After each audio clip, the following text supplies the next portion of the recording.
At 10:50 a.m., local time, a Chinese Navy helicopter suddenly approached the USS Fitzgerald. Its mission was clear: force the American ship to change direction while proving that Beijing still maintains control over these waters.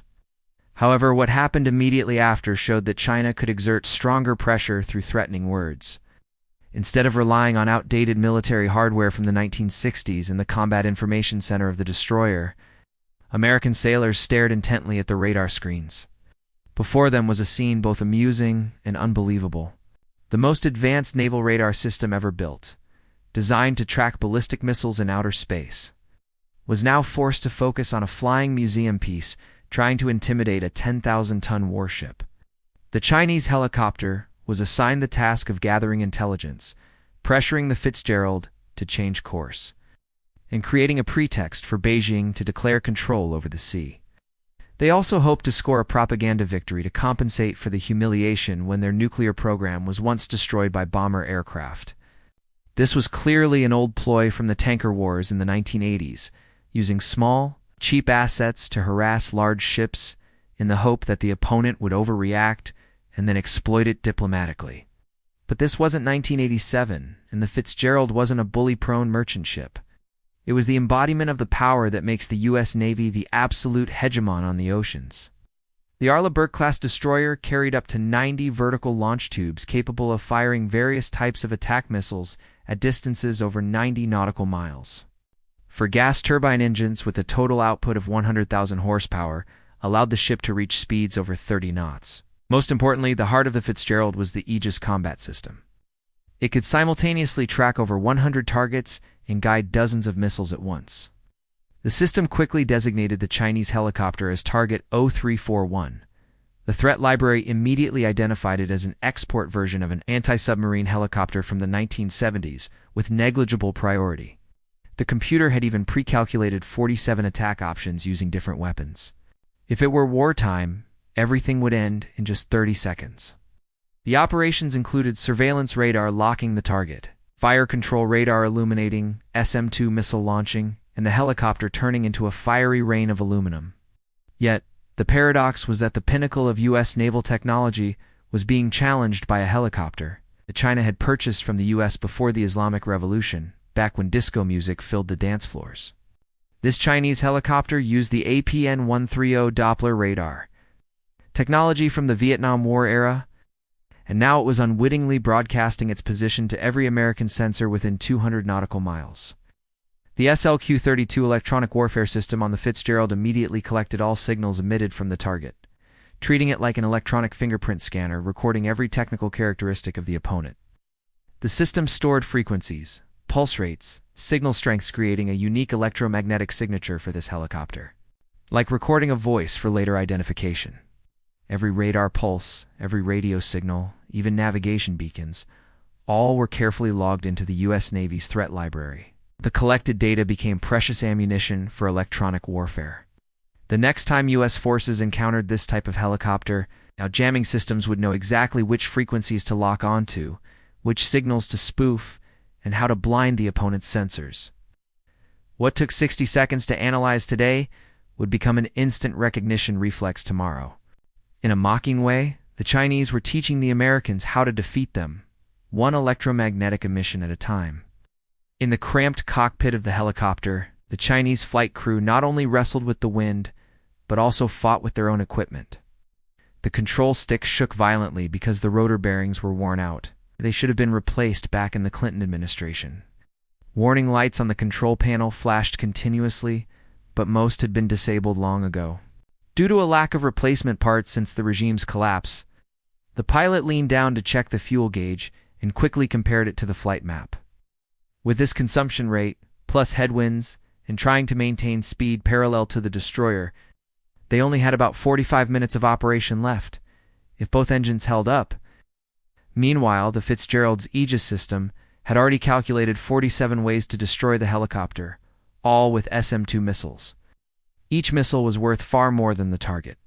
Flying at Mach 3.5 and enduring up to 10 G during terminal maneuvers, compared to the old SH-3 with a top speed of only about 140 knots in a dive, this disparity wasn't just huge, it was truly comical. But for the Chinese, it wasn't. Orders from Beijing were clear: confront the American warship, prove to the world that the South China Sea is their playground. And so the flight crew was there, piloting a helicopter older than most of its crew members, closing in on a destroyer that could crush them into fish food without expending any effort. On the Fitzgerald's bridge, the officer on watch received reports of the helicopter's approach with calm indifference, no different from hearing about dolphins swimming by or some floating debris. The close-in weapons system automatically tracked the helicopter but didn't even bother elevating the gun barrels. Why? Simply because the system was designed to shoot down hypersonic missiles. Locking onto an antique flying below the speed of sound was like using a supercomputer to play tic-tac-toe.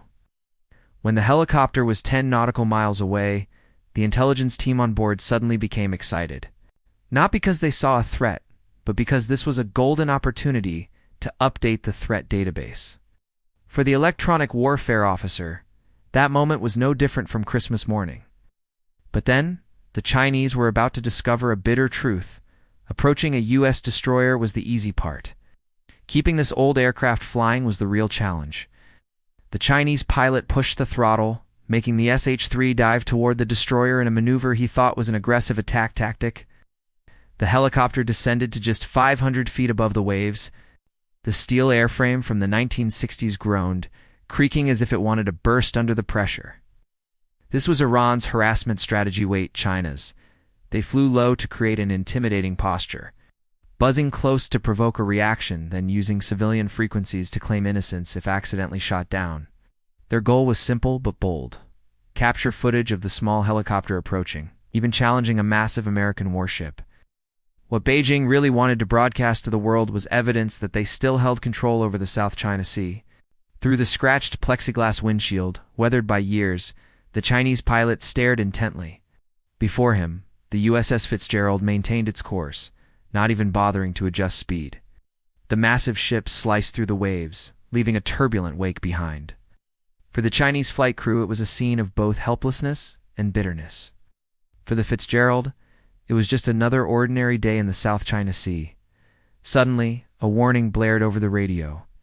U.S. warship, you are entering Chinese territorial waters. Immediately change course. The heavily accented English, mixed with static, repeated word for word. U.S. warship, you are entering Chinese territorial waters. Immediately change course, in the Fitzgerald's information room. The communications team recorded every sentence, trying to stifle laughter. Everyone knew the ship had been operating in international waters all morning. To add to the mockery, they even had a female sailor pick up the mic to respond.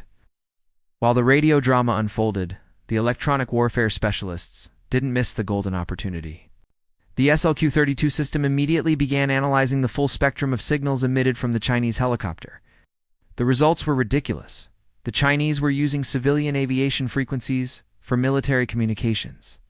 No encryption, no frequency hopping, no security measures whatsoever, to the point that a cheap Radio Shack radio from 1985 could pick up the signal. Every time they pressed the transmit button, they unwittingly sent more precious data into the U.S. Navy's target database for future encounters. The system operator carefully noted each frequency: 121.5 MHz aviation emergency, 243.1 MHz military emergency, along with many other marine VHF channels. All were stored, analyzed, and entered into the database. The next time a Chinese aircraft foolishly used these frequencies again, U.S. jamming equipment would shut them down in seconds.